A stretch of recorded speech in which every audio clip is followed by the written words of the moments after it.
स्वागत है आप सभी का दोस्तों। उम्मीद करता हूं कि आप सब अच्छे होंगे। आज हम बात करेंगे कांग्रेस महासचिव प्रियंका गांधी को लेकर के, क्योंकि उत्तर प्रदेश विधानसभा चुनाव की कमान प्रियंका गांधी के हाथों में है और इस चुनाव को जीतने के लिए प्रियंका गांधी और उनकी टीम हर संभव कोशिश कर रही है कि किसी तरह से 2022 का उत्तर प्रदेश का विधानसभा चुनाव कांग्रेस पार्टी जीत जाए। और इसके लिए बाकायदा वो उत्तर प्रदेश में जाकर के मेहनत भी कर रही है। अलग अलग जिले में जाकर के वहां के लोगों से मिल रही है, जनता से मिल रही है, युवाओं से मिल रही है, किसानों से मिल रही है, ताकि वो उनकी समस्या को जान सके। जब सरकार आएगी तो उनकी समस्या को वो समाधान करे। इस पर वो लगातार पिछले कई महीने से काम कर रही है। अभी हाल में प्रियंका गांधी ने कई मैराथन रैली का भी आयोजन किया था, जो बहुत ही सक्सेसफुल रहा। हालांकि कोरोना के कारण इस रैली को फिर बंद कर दिया गया, लेकिन आज प्रियंका गांधी ने युवाओं के लिए घोषणा पत्र जारी किया है। इस घोषणा पत्र में वो सारी बातें हैं जिनका वो उत्तर प्रदेश में जाकर के उन्होंने विश्लेषण किया है, उन लोगों को जाना है कि लोगों की क्या समस्या है। उसके बारे में इस घोषणा पत्र में सब कुछ दर्ज है, जिसमें युवाओं को नौकरी देने की बात तक भी है और जो किसान हैं उनके लिए भी बात कही गई है। तो क्या कुछ है वो आप प्रियंका गांधी से भी आप सुन लीजिए। प्रियंका गांधी ने इस घोषणा पत्र के जरिए बहुत सारी बातें कही हैं, लेकिन यहां पर सबसे बड़ा सवाल यह है कि कांग्रेस पार्टी सत्ता में कैसे आएगी। इनके साथ सबसे बड़ी जो विडंबना है, जो सबसे बड़ी जो समस्या है, वो ये है कि कई दशक के बाद कांग्रेस पार्टी इस विधानसभा चुनाव में अकेले लड़ रही है। और सबसे जो बड़ी बात है वो ये है कि कांग्रेस पार्टी का उत्तर प्रदेश में अपना जनाधार नहीं है। ये हाल का जो अभी सर्वे आया है उसमें ये देखा गया है कि उनका अपना कोई जनाधार नहीं है। और अब तक जो पिछले 3-4 दशकों में जो वो जीतती आई हैं कुछ सीटें, उसके पीछे का रीजन यही था कि जिस पार्टी के साथ उन्होंने गठबंधन किया, उस गठबंधन के जरिए वो 2, 4, 5 सीटें, 10 सीटें वो जीत लेती थी। लेकिन अपना उनका कोई जनाधार नहीं है। उनके जो अपने सहयोगी थे, समाजवादी पार्टी हो, बीएसपी हो या फिर आरएलडी हो, इन तीनों ही पार्टियों ने इस बार कांग्रेस से गठबंधन नहीं किया है, ये आप सोच लीजिए। और कांग्रेस इस बार के विधानसभा चुनाव में अकेले 403 सीटों पर लड़ रही है। तो यहां सवाल ये उठता है कि जिस पार्टी का अपना कोई जनाधार नहीं है, जिसका अपना कोई वोट बैंक नहीं है, जो ऑलरेडी दूसरे के बैसाखी पे लंबे समय से चुनाव जीतती आई थी, वो पार्टी अकेले इस बार का चुनाव लड़ रही है, वो भी 1-2 सीट पे नहीं, 403 सीट पे। तब ये सवाल उठता है कि आखिर 403 सीट पर ये कैसे जीतेंगी। इसके लिए तो बहुत मेहनत करने की जरूरत होती है। चुनाव से 6 महीने पहले अगर आप लोगों से मिलते हैं तो इससे आपका काम नहीं चलता है।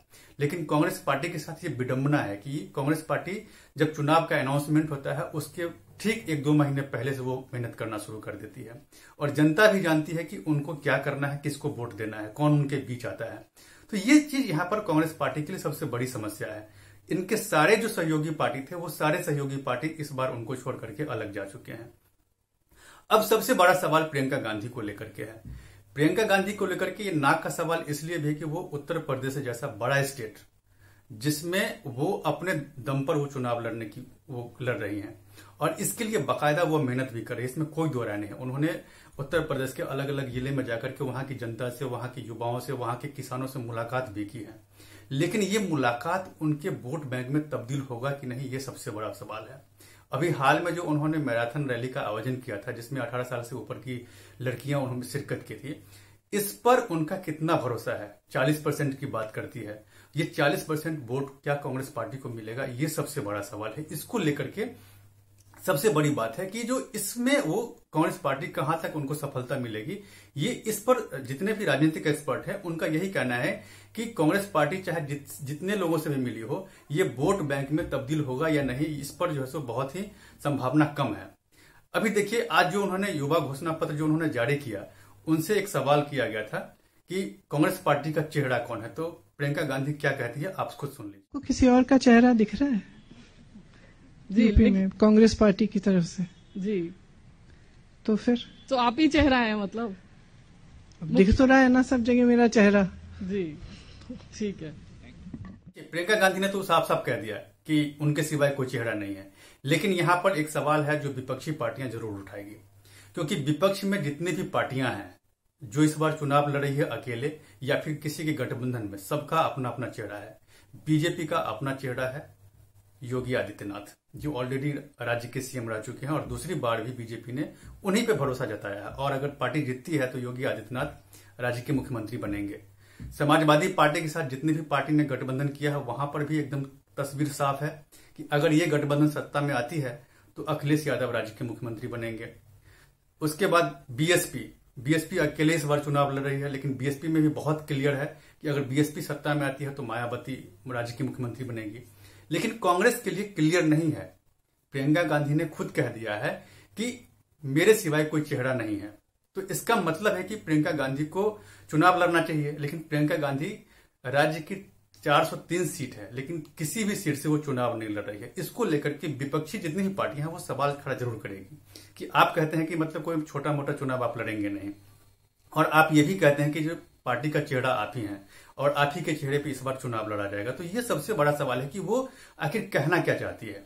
जब उनसे एक दूसरा सवाल आज इसी घोषणा पत्र के बाद किया गया था, तब उन्होंने ये कहा, जब उनसे ये पूछा गया था कि अगर मान लीजिए कि अगर आपकी पार्टी अगर सत्ता में आने से रह जाती है, अगर आपको सहयोग किसी को करना हो तो आप क्या कीजिएगा, तब प्रियंका गांधी क्या कहती है वो भी आप सुन लीजिए। मेरा जवाब ये है कि जब ऐसी परिस्थितियां आएंगी तब ये तय किया जाएगा। लेकिन अगर ऐसी परिस्थिति आई भी और हम किसी गठबंधन की सरकार में शामिल हों या कुछ ऐसा हम सपोर्ट दें, तो हम चाहेंगे कि जो हमने एजेंडा महिलाओं के लिए और युवाओं के लिए यहाँ पे हमने जो आप सबको बताया है, जो हमारा एजेंडा है वो हम पूरा कराएंगे। तो हम चाहेंगे कि वो एजेंडा पूरा हो, और वो एक कंडीशन शायद होगा हमारा। देखिए, प्रियंका गांधी ने यहाँ बड़े आराम से कह दिया कि अगर पार्टी अगर सत्ता में नहीं आती है, अगर उनको अगर लगेगा कि अगर सहयोग की जरूरत है तो वो अखिलेश यादव को करेंगे, समाजवादी पार्टी गठबंधन को करेंगे। तो प्रियंका गांधी यहाँ क्या कहना चाहती है? एक तरफ तो वो ये कह रही हैं कि पार्टी का चेहरा वो खुद है और उनके चेहरे पर ही पार्टी चुनाव लड़ रही है। उत्तर प्रदेश का 403 सीटें जो है वो थोड़ा कम नहीं है, बहुत सीटें हैं, और इस 403 सीट पर उनके चेहरे पे चुनाव लड़ा जा रहा है। तो एक तरफ तो वो ये कहती हैं कि वही चेहरा है, और दूसरी तरफ ये कहती है कि अगर मान लीजिए कि पार्टी अगर सत्ता में नहीं आई, बहुमत की स्थिति अगर नहीं हुई, तो अगर सपोर्ट करना हुआ तो वो समाजवादी पार्टी को करेंगे सपोर्ट। तो आप जो वोटर्स है, वोटर्स को आप क्या मैसेज देना चाहते हैं?